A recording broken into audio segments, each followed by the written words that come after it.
আলু ও পটল দিয়ে ইলিশ মাছের ঝোল রান্না করার একদম পারফেক্ট একটি রেসিপি শেয়ার করব আজ। এখানে পরিমাণ মতো রান্নার রেগুলার তেল দিয়ে পেঁয়াজ কুচি দিয়ে দিলাম। এটাকে একটু ব্রাউন কালার করে ভেজে নিতে হবে। কুচিগুলো এরকম একটু ব্রাউন কালার হয়ে গেলে হাফ চা চামচ পরিমাণ রসুন বাটা দিয়ে দিলাম। রসুন বাটার কাঁচা গন্ধ দূর করার জন্য এটা তেলের সাথে একটু ভেজে নিতে হবে। এখানে গুঁড়া মশলা অ্যাড করব, তাই কিছুটা পানি দিয়ে দিব।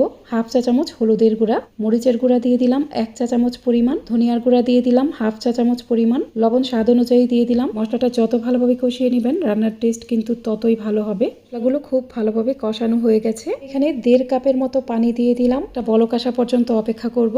পানিটা ফুটে ওঠার পর এখানে ইলিশ মাছের পিসগুলো দিয়ে দিব। ইলিশ মাছের পিসগুলো দেওয়ার সাথে সাথেই উল্টে দিতে হবে। এগুলো একটু সেদ্ধ হয়ে যাওয়ার পর কিন্তু অনেকটা নরম হয়ে যাবে। এই পর্যায়ে উল্টে দিলাম।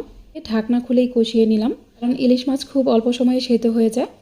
মাছগুলো উঠিয়ে নেওয়ার পর বাকি ঝোলের মাঝে আমি কেটে নেওয়া আলুগুলো দিয়ে দিব। 2 মিনিট পর ঢাকনাটা খুলে নিলাম। আলুগুলো কষানো হয়ে গেছে আর এগুলো অনেকটা সেদ্ধ হয়ে গেছে। এখানে বেগুন ও পটল দিয়ে দিলাম। প্যানটা ঢেকে এগুলো প্রায় 2 থেকে 2.5 মিনিটের মতো কষিয়ে নিব। কিছুক্ষণ পর ঢাকনা খুলে সবকিছু একটু নেড়ে দিব। এগুলো কিন্তু একটু কষানো হয়ে গেছে। এ পর্যায়ে আমি এখানে ঝোল দিয়ে দিব।